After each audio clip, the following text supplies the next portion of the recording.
poor miller had 3 sons.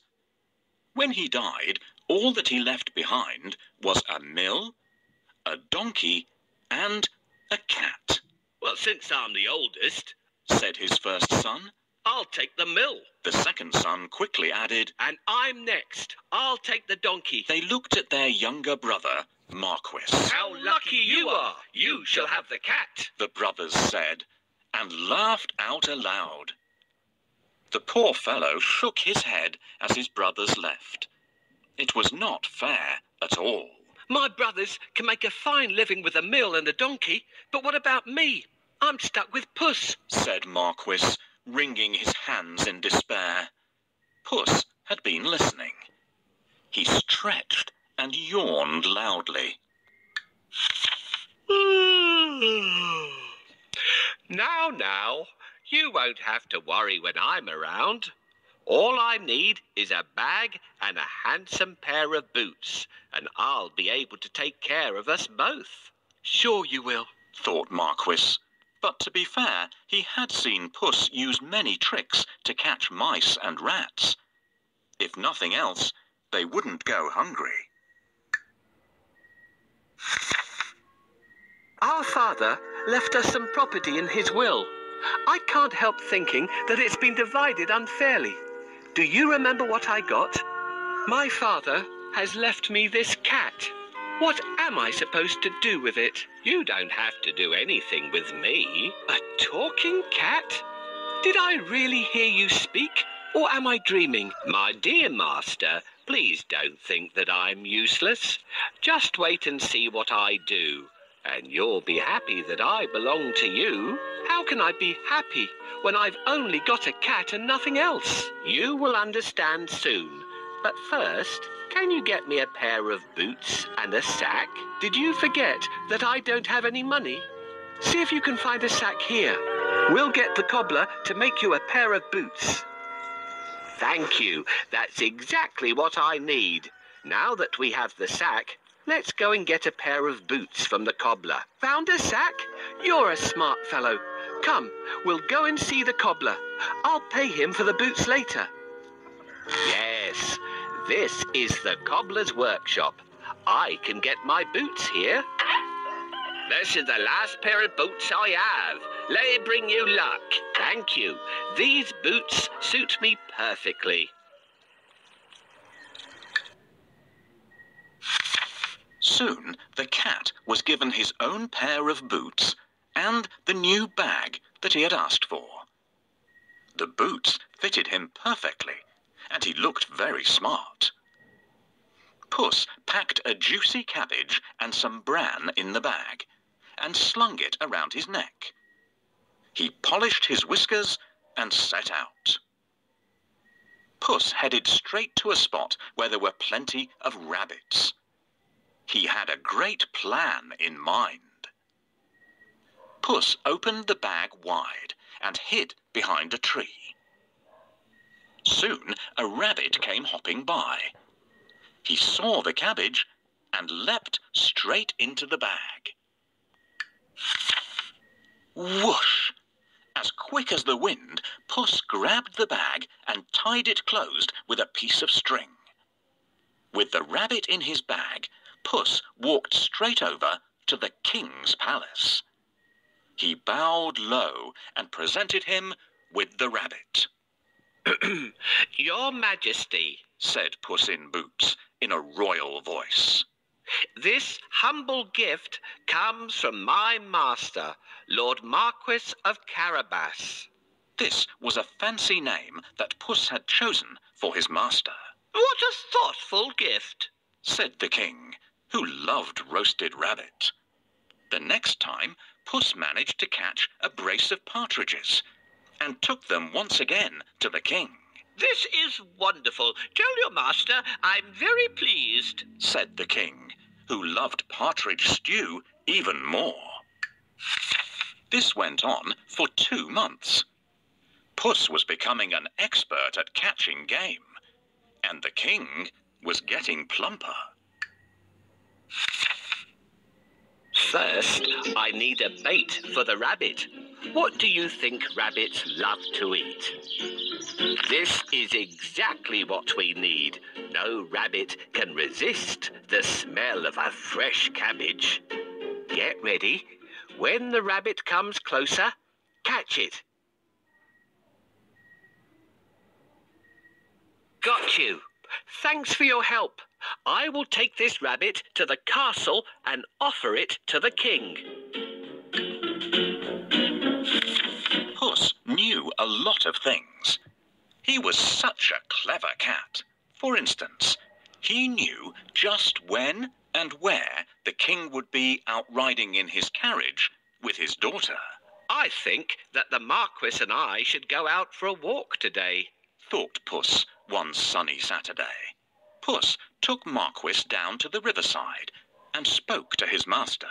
Today could be your lucky day. If things go to plan, you'll make a fortune, said Puss. Clip, clop, cling, clang. Puss heard the sound of a carriage approaching. They both looked into the distance. It was the king's carriage. What should I do? Marquis asked, ready to obey. He had grown happier with the food Puss brought in every day. Go and bathe in the river. I'll take care of everything else, said Puss. Is that all? Cried Marquis. He pulled off his clothes and jumped into the river at once. Splash! Quickly, Puss hid his master's clothes behind a rock. Help! My master is drowning! Somebody save him! Puss wailed. He was trembling from head to foot. The king recognized Puss at once. He remembered all the lovely meals he had enjoyed thanks to the cat. The king jumped out of his carriage. Go and save him, quickly, the king said to his servants. Puss said to the king, Your Majesty, some nasty thieves have stolen my master's clothes. Is that so? Don't worry. I'll find a suit for him, said the king. He ordered one of his servants to fetch some fine clothes.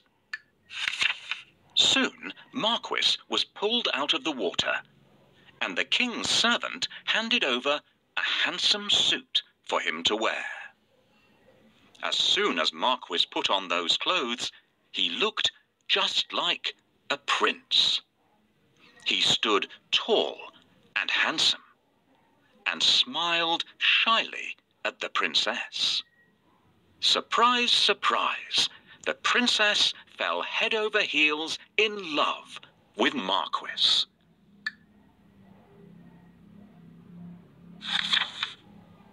Master, I have a great idea. All you need to do is go and bathe in the river. I will take care of the rest. Well, all right, that's easy. While he's bathing, I need to hide his clothes. Can you think of a good place to hide them? Yes, this is a good place to hide them. The first task is done. We should wait for the king now. Can you see the... Coachman, stop here! Somebody is calling for help! Help! Someone, help me, Your Majesty! I'm Puss in Boots. Do you remember me? My master decided to bathe. He went into a deep place, but unfortunately, he can't swim out of it. Ah, I remember you. It's you who brought me the presents, right? Wait, we'll save your master. Oh, thank you. Please save the Marquis of Carabas. I must pull him out quickly, but I need a stick. Where will I find one? This is exactly what I want. Thank you for your help.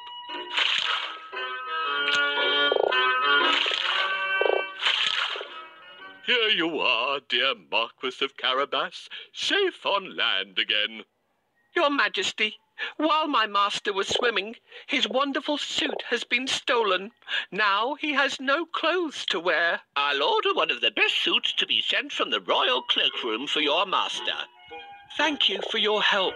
How can I pay you back? We would be delighted delighted if you could join us on our journey. What do you say? Oh, of course. My master would be pleased to accompany you. Yes, I'd love to take up your offer and get better acquainted with you and your daughter. Then take a seat and let's go. I'm pleased to meet you, dear Marquis of Carabas.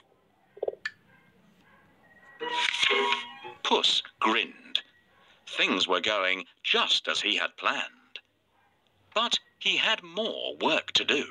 If you will excuse me, I'll go and make suitable arrangements to receive our king at the castle. Puss said. Marquis was puzzled because he didn't live in a castle. But he kept quiet. Puss ran ahead and met some men mowing the fields. My good fellows, stop your work and listen. The king is coming this way, and you are all in grave trouble. The only way to save yourselves is to say that these fields belong to the Lord Marquis of Carabas. Puss announced. The mowers looked at Puss in surprise. They were scared. This Lord Marquis must be very powerful, they thought. They agreed to do exactly what the cat said, to save themselves. Puss went ahead and saw some men and women reaping grain in a field. My good fellows, you can reap later, but listen to me now.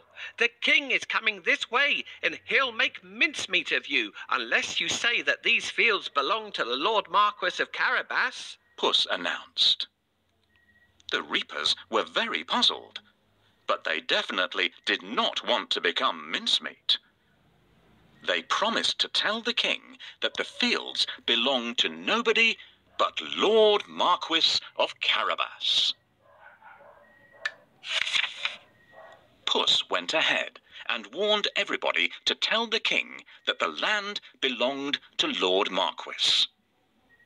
The people thought that it wouldn't be right to mess with Lord Marquis. They decided to do exactly what the cat asked. But Puss had still more work to do. Huff, puff. He ran all the way until he reached a huge castle. Can you guess whose castle it was? Yes. The castle and all the lands belonged to a fierce and powerful ogre. But Puss was not scared of the ogre. He knocked at the castle door. Blim, blam. 2 guards opened the door. I'd like to pay my respects to your mighty master, said Puss. The guards knew that the ogre loved anybody who admired him. So they let Puss in at once. Puss bowed low to the ogre. I have heard much about your great powers. Is it really true that you can transform yourself into any animal you wish? Asked Puss. Even a lion? Watch me, said the ogre. Right before Puss's eyes, he transformed himself into a mighty lion. He roared so fiercely that Puss sprang up the curtains in fright. The ogre laughed loudly. That's amazing, said Puss. But I bet you can't turn yourself into a small creature. That's the most difficult thing in the world. I can, said the ogre. No, it would be impossible for a mighty ogre to turn into something like, for instance, a mouse? Said Puss. Oh, really? Asked the ogre, snapping his fingers.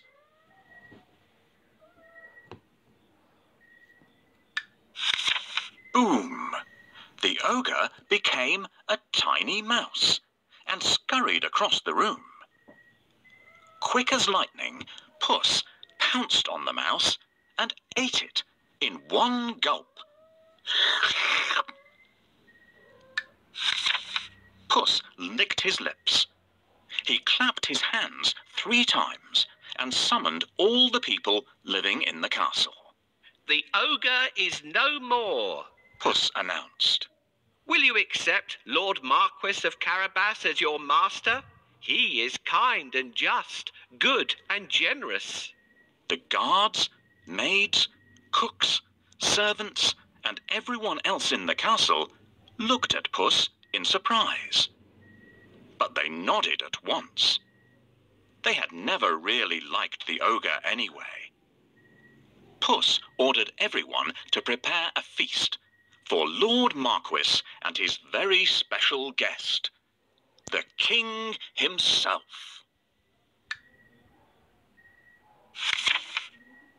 The coach with the king, the princess, and my master will be here soon.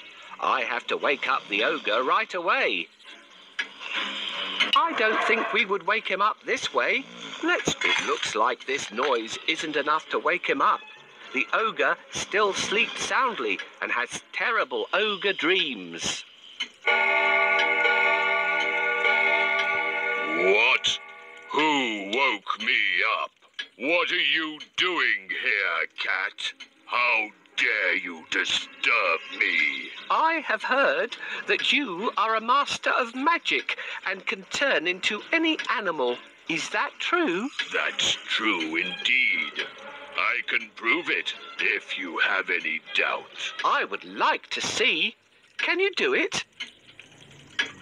Turn into a lion, please. No problem. Whoa! How scary! Enough! I believe you. I really believe you now. Well, did I prove how great I am? Indeed, indeed. But if I ask you to turn into a tiny mouse, I bet you'll not be able to do it. That's so easy. Watch me. Help me catch this mouse before it turns into an ogre again.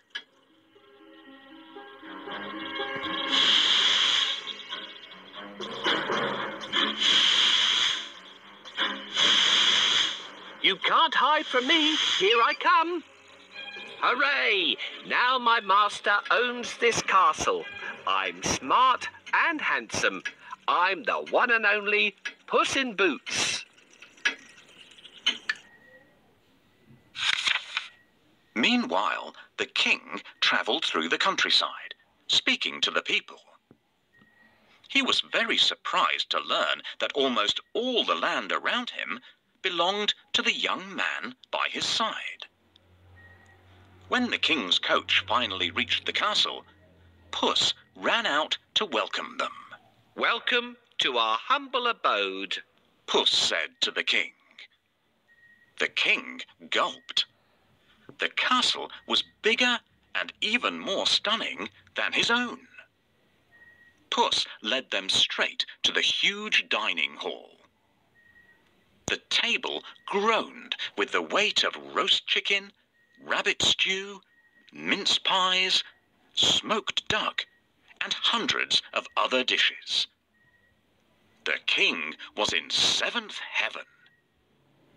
After eating the great feast and sipping the finest wine he had ever tasted, the king said, My dear Lord Marquis, I'd be delighted if you would marry my only daughter. Marquis smiled at the princess. I will if the princess wishes to live with me, said Marquis shyly. The princess was so happy that she wanted to dance all around the castle. She blushed in delight and nodded. They married and lived happily ever after. And so did Puss, because loyal Marquis made him a lord of the castle. Puss enjoyed great feasts every day and did not go after rats or mice any more, except now and then, when he wanted some fun.